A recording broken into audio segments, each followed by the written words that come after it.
नमस्कार दोस्तों, आज का वीडियो बहुत ही मार्मिक होने वाला है। वीडियो में आगे बढ़ने से पहले हमारे चैनल को लाइक सब्सक्राइब जरूर करें। आखिर मरते हुए भीष्म से माता गंगा ने क्या कहा? कुरुक्षेत्र का रण क्षेत्र रक्त और धूल से भर चुका था। सूर्य उत्तरायण हो चुका था और गंगा पुत्र भीष्म अपने बाणों की शैया पर पड़े थे। समस्त देह शूल से व्याकुल थी, किंतु मन अब भी स्थिर और तपस्वी के समान शांत था। चारों ओर पांडव, कौरव और ऋषिगण खड़े होकर इस महान योद्धा के अंतिम क्षणों के साक्षी बने हुए थे। तभी आकाश में हल्की सरसराहट हुई और एक दिव्य स्वर सुनाई दिया। यह स्वर किसी साधारण का नहीं था, यह स्वयं माता गंगा का था, जो अपने पुत्र के जीवन के अंतिम पड़ाव में उसे मार्गदर्शन देने आई थी। गंगा का स्वर कोमल किंतु गंभीर था। उन्होंने कहा, वत्स भीष्म, आज तुम्हारा तप, तुम्हारी प्रतिज्ञा और तुम्हारा पराक्रम सबके लिए आदर्श बन गया। तुमने जीवन भर धर्म का पालन किया, सत्य और व्रत को कभी नहीं छोड़ा। भले ही तुम्हारे कर्मों से कभी कभी लोग भ्रमित हुए, किंतु तुम्हारे हृदय की शुद्धि को मैं भली भांति जानती हूँ। आज जब मृत्यु समीप है, तब मैं तुम्हें वह वचन स्मरण दिलाने आई हूँ जो तुमने मेरे गर्भ से जन्म लेते ही दिया था, कि तुम्हारा जीवन केवल कुल की मर्यादा और धर्म की रक्षा के लिए समर्पित होगा। भीष्म ने करुण स्वर में उत्तर दिया, माता, मैंने प्रयास किया कि उस व्रत को निभा सकूं। मैंने जीवन आजीवन सिंहासन की लालसा नहीं की। अपने पिता के सुख और कुरुवंश की प्रतिष्ठा के लिए मैंने ब्रह्मचर्य स्वीकार किया, किंतु माता, हृदय में पीड़ा है कि मेरी प्रतिज्ञा ने मेरी कभी इस वंश को संकट में भी डाला। क्या मैंने उचित किया?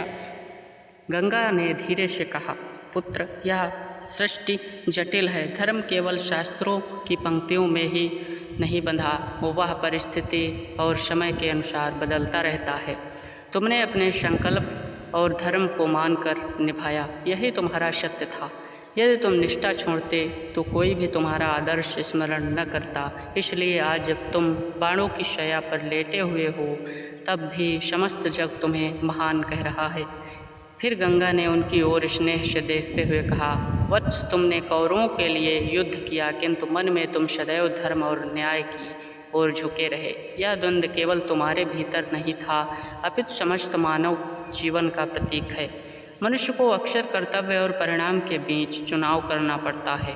तुमने कर्तव्य चुना, यही तुम्हारा बल है और यही तुम्हारा बोझ। भीष्म की आंखों में आंसू भर आए। उन्होंने कहा, माता, मेरे जीवन में बहुत कठोर क्षण आए। द्रौपदी के चीरहरण के समय मौन, भीष्म और दुर्योधन का द्वेष, यह सब मेरे अंतःकरण को शालता रहा।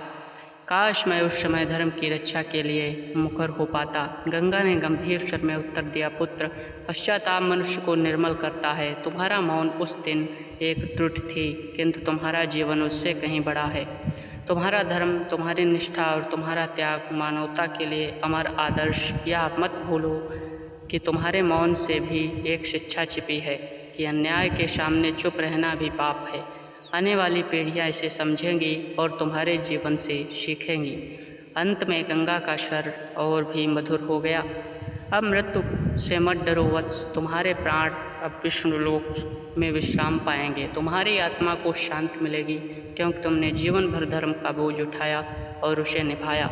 आज जब सूर्य उत्तरायण हो चुका था, तो यह स्मरण तुम्हारे लिए अमरता प्राप्त करने का था। तुम यशस्वी रहोगे जब तक यह पृथ्वी और गंगा बहेगी। भीष्म ने आंखें मूंद ली। मात्र स्वर उनके हृदय में गूंज रहा था। वे शांत हो उठे। मृत्यु अब उनके अंत नहीं, बल्कि धर्म यात्रा का समापन थी। यह संवाद यह दर्शाता है कि माता गंगा ने अपने पुत्र भीष्म के जीवन के मूल्य आदर्शों की